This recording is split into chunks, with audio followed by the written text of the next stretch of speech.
సాధారణంగా ఏంటంటే minimum range 19 start అవుతుంది.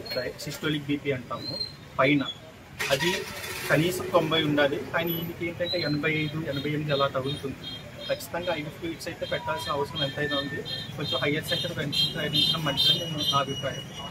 ఇప్పుడు ఇస్తుంది వెంటనే షిఫ్ట్ చేయాలని నేను అనుకుంటున్నాను. హాస్పిటల్లో రెస్ట్ తీసుకుంటాను. అది ఎన్ని రోజులు అయితే ఇలా ఒకవేళ కొనసాగిస్తానంటే ఎన్ని రోజులు నిరాహార దీక్ష కొనసాగిస్తే ఆరోగ్యం మరింత క్షీణిస్తుందండి. ఇంకొక 3-4 రోజుల్లో బాగా ప్రాణాపాయం ఎట్లా అందే అవకాశం ఉంటుంది.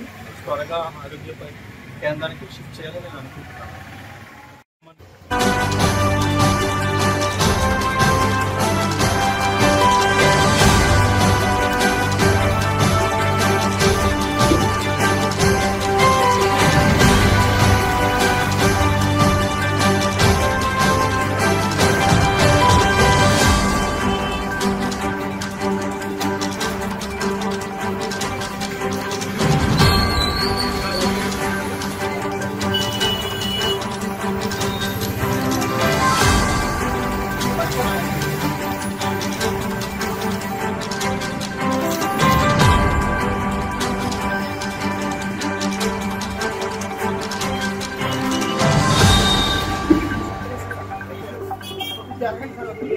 Yeah.